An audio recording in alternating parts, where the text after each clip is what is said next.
Reeves flops at CBI conference.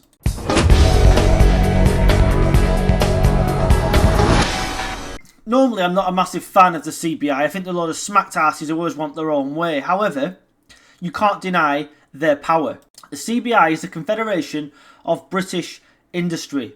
It is basically a huge investment group, a lobbying group if you will, that represents over 190,000 different businesses. Rachel Reeves had to go there and give a speech, as every Chancellor does. Because if you don't have the CBI on side, then I'm afraid you don't have much of a chance of succeeding as Chancellor. She managed to turn the room into complete and utter silence.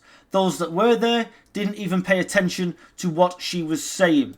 This woman, this government, have zero credibility with the electorate, zero credibility with the markets, zero credibility with business and industry because they don't understand it. So how can anybody who works properly for a living possibly have any respect for these public sector paid smacked asses?